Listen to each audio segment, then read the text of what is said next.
But it's time. Yeah? Tokea to meet all. Change to my live location. Basi. Alafu acha ni delete. Sijui nimejitumia. Basi.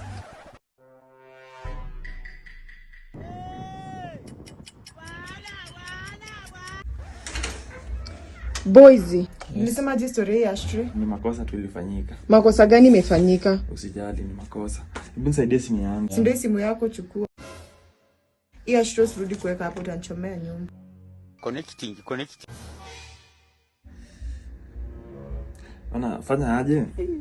Unakumbuka ile delivery nilikuwa nakwambia viatu? Hebu nipeleke tao saa hii juu client ni kama alikuwa anangojea. Utanipata tu hapa nyumbani.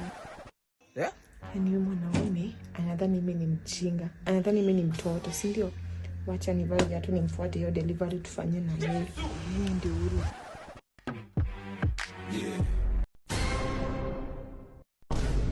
Hey, excuse me, unaingia wapi na wewe si tena? Sina shida madam, sina issue. Nataka tu kutafuta vacant. See madam, I'm sorry, hakuna vacant huko ndani. Nyumba ilikuwa ni hii ya mwisho huku kiingia, lakini kuna wanaume 5 wako na bibi zao nyumbani, lakini walikuja wakaungana pamoja wakachukua in case mtu ako na side chick wake anakuja anamleta, wanamwambia hiyo ni nyumba yao.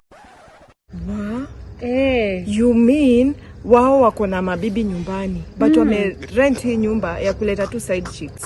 Kila mtu ako na siku yake. Sasa hata huyo kijana mengi hivi huko anisha. I'm not even informed. Unaona huyo sasa, huyo ndo boss wao. I only got you. Mimi ningekuwa kuoa ningeoa kitambo, lakini unaona ni God alifanya nikakungojea. Hapa ndio kwangu, next time hapa utapotea. Hebu ngoja before. Nimeona wamesema end gun violence. Unajua polisi wamekuwa watu mafala sana. They use the gun like ni vijiko.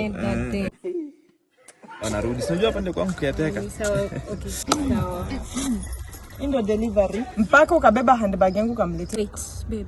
Huni nani? Unauliza. Ulikuwa unafanya delivery gani? Delivery ya protein. Watende ufanye delivery kwangu.